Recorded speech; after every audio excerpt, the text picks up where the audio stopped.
How can an omnipotent, omniscient, good God tolerate the existence of evil? So how much are people really aware of actually what they're actually doing to their own environment? And they were saying, we're working on technology whereby we can communicate with you. And inside of cave paintings, showing rays.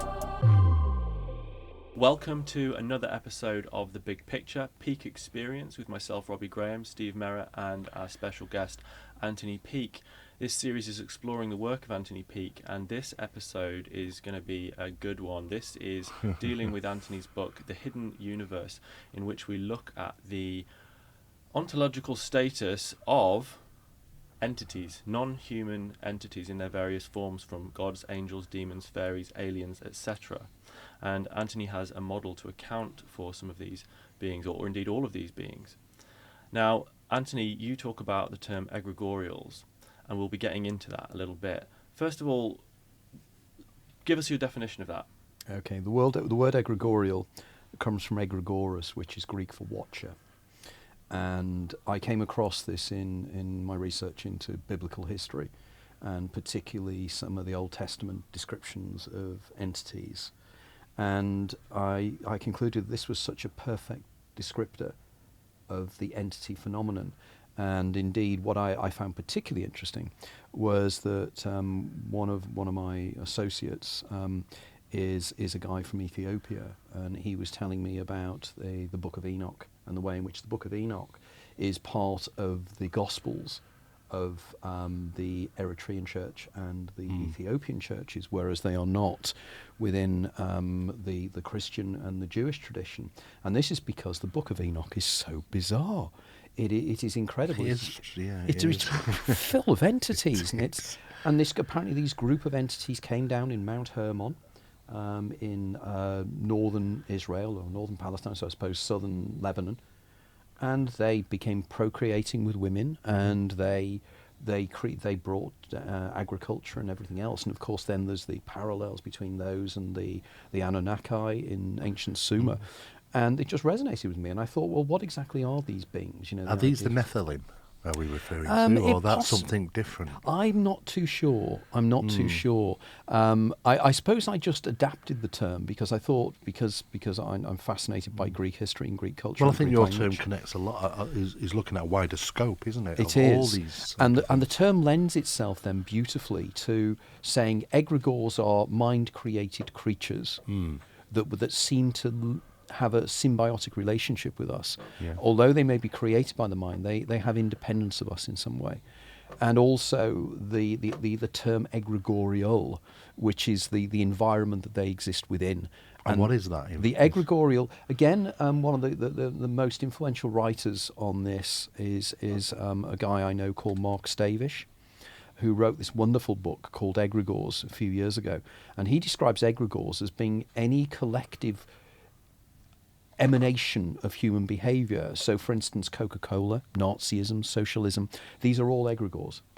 And they're all created by human beings. And I then extrapolated from that even to the point of saying egregorials could even be subatomic particles, subatomic particles that we anticipate are going to be there, and they seem to come about. So our anticipation of an event or of a phenomenon or of a being or of a circumstance will be enough to essentially bring that about? Or draw it from somewhere else. Which I think is more the important point. So that the egregorial, the being itself, exists somewhere in an independent state of totality or potentiality that we then bring into our reality, our awareness, our existence through the act of expectation? My developing model is that the egregores themselves, and on this I take the fascinating example from the Quran, where it says that that angels are made out of fire. I think it was fire, and human beings were made out of mud, and the jinn were made out of smokeless fire. And I was fascinated by this term, smokeless fire. What is that? Well, I would argue it's plasma.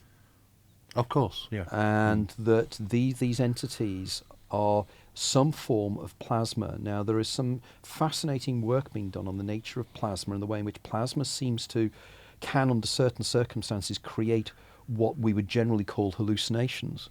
Mm. But could it be that what plasma is bringing about, in fact, is the drawing through from a plasmoid type world? And again, the term plasmoid and homoplasmoid was something used by Philip K. Dick in his extensive writings called the Exegesis. Right. So he was quite interested in this. And it then draws back onto Gnosticism. And the idea in Gnosticism is that Gnosticism was an incredibly interesting belief system. And it emanated effectively, it was a schismatic religious group that came out of early Christianity, but it took from its belief systems things from ancient Greece. I mean, the daemon and the eidolon are Gnostic terms. Mm. But the Gnostics believed, and it's a way of explaining the existence of evil. It's quite interesting. The great problem that all religious groups have if they believe in an omnipotent and omniscient God is how can an omnipotent, omniscient, good God tolerate the existence of evil? Yes. And how the Gnostics got round this was they postulated that the God of the Old Testament is not, in fact, the real God. He is Yaldabaoth, the demiurge, the half creator, and he is an entity that emanated from a being called Sophia, which is knowledge, and he believes he is God, and he has created this facsimile universe that we exist within. Called the Konoma, and the real universe is called the Pleroma, which is Greek for fullness, and that we live within this simulation or instantation, which is like a computer, which what we would understand to be a simulation.